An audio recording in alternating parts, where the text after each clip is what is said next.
Hi everyone, my name is Stephen Kilger. I'm the managing editor of Feed and Grain and the host of the Feed and Grain podcast. Thank you so much for joining me today as we dive deep into the issues affecting the feed manufacturing, grain handling, and allied industries. Today, I'm talking with Jess McClure, Vice President of Safety and Regulatory Affairs at the National Grain and Feed Association, also known as the NGFA, and Joe Milnick, content creation expert and partner at Safety Made Simple and consultant at NGFA. Plus, he was a former podcast guest. A fairly wet harvest has been reported by some in the Midwest, so we're here to discuss grain quality management and safety. It was an informative discussion about some tips on grain bin safety, keeping up quality with what grain, and just in general tips about how to stay out of the grain bin altogether. Before we start, if you're listening to this in a podcasting app, please rate us and subscribe. If you're listening online, sign up for the Feed and Grain newsletter Industry Watch to see the latest podcasts and stay up to date with news from around the industry. Thank you so much for listening. Now, on to the show. Hi, Joe, Jess. Thank you so much for joining me today. Can you tell me and our listeners a little bit more about yourself and your history with the industry? Well, sure, Steve. Thanks very much for having us here on the podcast. I'll just start off with a little background. So I'm Justin McClure, Vice President, Safety and Regulatory Affairs. I've been with the National Grain and Feed Association for 16 years now, and my background prior to coming to NGFA is from a regulatory policy side. I had worked at the Occupational Safety and Health Administration, OSHA, for about 5 years before coming over to NGFA to handle regulatory issues. And I'm Joe Melnick. I am an independent safety consultant and also work with the company, and I'm a partner in a company called Safety Made Simple. I've been in the grain industry for probably about 24, 25 years. Started with the Anderson in 1999 and worked for them for 10 years. So that's really where I really got exposed to the grain industry from a safety standpoint. Started consulting in the industry in 2010, worked for grain handlers all across the country from small to large, mainly performing assessments, developing written programs, delivering training, those types of things. In 2014, partnered with a gentleman out of Kansas City named Chuck Peary, and we started Safety Made Simple on the grain side. We have over 20,000 learners, and about 70% of them are grain handlers. So I primarily develop all of the grain related training as well as general industry and construction for our online training. Glad to be here today. Recently partnered with NGFA as a consultant, and Jess has me working on some project. We're updating some existing safety tip sheets, the NGFA safety manual, and guidance documents, looking to deliver some webinars in 2024, and also possibly help out with some of the regional safety seminars that Jess delivers. For longtime listeners, you already have heard the episode with Joe a few months back on Safety Made Simple and their online education program, which is a great episode. If you haven't listened to it, please go find it. For today, we're here talking because it was a kind of a wet fall, and there's been a lot of reports, especially in the Midwest, of high moisture levels in this year's corn harvest.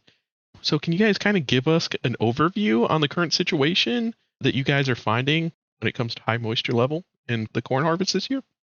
Sure. Just a little background on that. So obviously was wanting to just get some feedback from some of our members. Just what is the moisture this year compared to last? Wanted just to see if there's anything that really stood out, any real differences.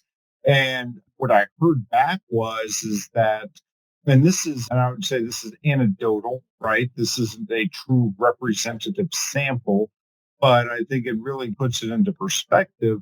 Hearing that normal year you could have around 17 to 19% moisture during harvest. Well, this year the range is over 20. And so when you hear that, there's obviously a high degree of variability, and that created challenge, especially when it comes to dryers that we're going to be talking about a little bit later.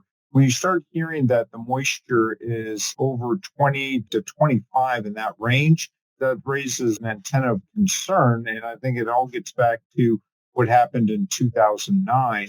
And 2009 was a very wet harvest. And what that led to was the highest number of engulfment and entrapment incidents in 2010, which obviously gets back to the grain quality itself. So that's what we've been hearing. As I said, it's anecdotal. It's across, I would say, maybe one particular area. It's not a true representative sample, but when you start hearing those things, it obviously raised a level of concern. And we wanted to make sure that all of our members and even those outside of NGFA were aware of the resources out there, both from a grain quality and from a safety standpoint. Yeah, really good point, especially since, well, we all know that higher moisture, more hazards in the bin, harder to dry, harder to maintain, not just for your members, but their customers, the farm customers, which is where a lot of the real danger ends up lying. But can you discuss some of the potential hazards associated with high moisture levels when they get in the bin, especially in relation to that big entrapment boom that happened in 2009? Right, Steve. I think that can somewhat be used as a predictor for the upcoming year. We generally see the likelihood of engulfment and dryer fires increase anytime we have a wet harvest. So, in relation to entrapment in grain bins, when grain is high in moisture, there's a couple different things that can happen. Generally, we see clumps form that can block the reclaim systems within the grain bins. We have bridging grain and cliffing or a shear face or columns form within the bin. So this gets very dangerous for anybody because these situations generally tend to lead to people going into a bin. And when we look at cliffing in particular, this is always something that I've really stressed when I'm out talking to people is to be able to identify the angle of repose. So anything over 25 degrees is a situation where grain can slide or move. And if employees are in the way of that, that's when we're going to have entrapment and engulfment. So again, these types of situations generally are going to lead to employers or even farmers going inside of grain bins. And this is really where we get in trouble. Yeah, exactly. I know you guys are in the game, so you know how hard it is to actually track any of this stuff. Well, most entrapments don't even go reported. People get out, no one says anything. Engulfments are really hard to track down. It's all usually local reporting. But Purdue University every year puts out probably the industry standard report on how engulfments and entrapments are doing. And according to their studies, about half of entrapments lead to an engulfment, which is almost always fatal. Can you kind of dive into the severity of the issue and why it's so important to the industry to stay on top of it and do that constant reminder of the danger out there? Sure. When you look at the data, right, so going back to, say, 2007, right, you're looking 2007 to, say, 2022. 2010, as I mentioned, that was the highest number of incidents. So there were 31 fatalities and 26 non-fatalities. So basically, you're talking 31 engulfment fatalities and you're talking 26 entrapments. You go to 2022. So after all the years in between, 2022 had the second highest number of incidents, 15 fatalities and 27 entrapments. So out of that total number, there was if I'm doing my math correctly, that was 42 compared to 57, but it was still the second highest that happened. And that was without having the grain quality issues that we're describing that we're starting to see right now. So with that, as you had mentioned from a producer standpoint, historically, 70% of these incidents are not at commercial facilities. And when you look at all the data comparison from this year, right, there was actually the 42, that was actually a number of incidents in 2022. That 42 incidents, that's a 44.8% increase from the 29 that occurred in 2021. So think about that. When you have a 44.8% increase in the number of incidents in 1 year, and then that doesn't include any type of these grain quality related issues from a moisture standpoint, as I mentioned earlier, that's a real concern on what could be coming down the pipe. And we just want to make sure that everyone is in particular aware of what can be done to specifically maintain the quality of the grain to hopefully prevent these types of incidents from occurring. Yeah, definitely. Because ideally, no one ever gets in the bin. That's the goal. It's dangerous in there. It's not fun. No one should be going in there. So that's the ultimate goal. And what steps can kind of be taken to avoid going in? What should they be doing to improve their grain quality enough that no one ever has to even enter a bin?